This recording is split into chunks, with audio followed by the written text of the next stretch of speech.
மங்களகரமாக மஞ்சள் ஆரம்பிக்குன்ற மாதிரி மஞ்சளில் தாங்க நான் வந்துட்டு கோலம் வந்து அழகாக இருக்குது. நம்மளுக்கு கரெக்டாக அந்தளவுக்கு மஞ்சத்தூள் நான் வந்து எடுத்திருக்கேன். எப்படி இருக்குன்னு ட்ரை பண்ணி பார்க்கலான்ட்டு. இது வந்து கோலப்பொடி கிடையாதுங்க. கோலப்பொடின்னா அரிசி மாவு இருக்குல்ல, பச்சரிசி மாவு, அதை வந்துட்டு நம்மளுக்கு கோலப்பொடி மாதிரி எடுத்திருக்கேன். கோலப்பொடி நம்ம போடுவோம் இல்லையா வாசலில், அந்த கோலப்பொடினா நான் வெறும் கோலப்பொடி மட்டும் போட மாட்டேன். எப்போவுமே சரி, எங்கள் அம்மாலாம் பச்சரிசி மாவு அது வந்து அரைச்சி வச்சுருப்போம் நாங்கள், வெறும் பச்சரிசி மாவு மட்டும் தனியாக. அதை வந்து நம்ம கோலப்பொடியில் மிக்ஸ் பண்ணி போடும்போது நல்லா அந்த பிரைட்டாக ஒயிட்டாக தெரியும். அது இல்லாமல் கோலம் போடும்போது அந்த எறும்புங்கள்லாம் வந்து சாப்பிட்ணும் அப்படின்ற ஒரு அதை ஐதீகமாக சொல்லுவாங்க. எங்கள் வீட்டில் வந்து அப்படி தான் ஃபாலோ பண்ணுவாங்க. எங்கள் அம்மா எறும்புங்க வந்து சாப்பிடுவாங்களா, அதுக்கு ஃபுட்டு வேணும் இல்லையா, ஸோ அந்த கோலப்பொடியில் வந்து கண்டுபிடிச்சி சாப்பிடுவாங்களாம். அதாவது வெறும் அரிசி மாவில் தாங்க கோலமே போடுவாங்க. நான் வந்துட்டு எனக்கு அந்த அளவுக்கு வராது, கோலப்பொடியோடு மிக்ஸ் பண்ணி தான் நான் போடுவேன். ஏன்னா அது எறும்பு சாப்பிடணும் அப்படின்னு சொல்கிறதுனால எங்கள் அம்மா வந்து கோலப்பொடி வந்து சேர்க்க மாட்டாங்க. வெறும் பச்சரிசி மாவு மட்டும்தான் வந்து சேர்ப்பாங்க.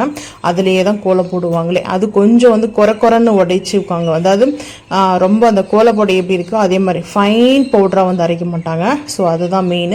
ஸோ நம்ம அது போல் பச்சரிசி ஊற வச்சு நம்ம அதை அரைச்சிட்டு கூட பேஸ்ட்டாக வந்து கோலம் போடுவாங்க.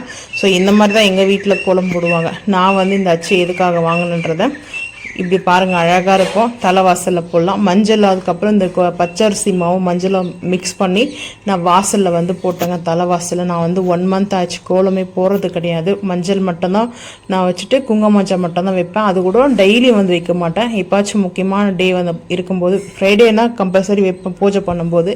இப்போ ஃப்ரைடே பூஜை பண்ணுறது கிடையாது நான். அதனால் வந்து பார்த்திங்கன்னா எப்பாச்சும் டைம் நம்ம மஞ்சள் குங்குமம் மட்டும்தான் வச்சு விட்டோம். அது அப்படியே இருக்கும். ஸோ 1 weekனா கூட நான் வந்து வாஷ் பண்ணுறதில்ல.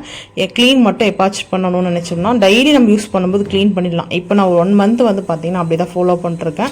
ஸோ இந்த மாதிரி ஆச்சு உங்களுக்கு பிடிச்சிச்சா மறக்காமல் வந்து கமெண்ட் பண்ணுங்கள். அவ்வளோ அழகாக சூப்பராக அந்த டிசைன் வந்துருக்குது. ஆனால் குட்டி குட்டியாக தாங்க வரும், ரொம்ப பெருசாலாம் நம்மளுக்கு வராது. இது குட்டியான அந்த பேஸ் தான். ஸோ உங்களுக்கு இது மாதிரி பிடிச்சிருந்துச்சுன்னா மறக்காமல் இந்த வீடியோ லைக் பண்ணுங்கள், ஷேர் பண்ணுங்கள், சப்ஸ்கிரைப் பண்ணுங்கள், பெல் ஐக்கான் வந்து கிளிக் பண்ணுங்கள், மறக்காமல் சேனல் வந்து ஃபாலோ பண்ணுங்கள். அப்போ தான் நம்ம போகிற வீடியோ உங்களுக்கு நோட்டிஃபிகேஷன் வரும். தேங்க்யூ.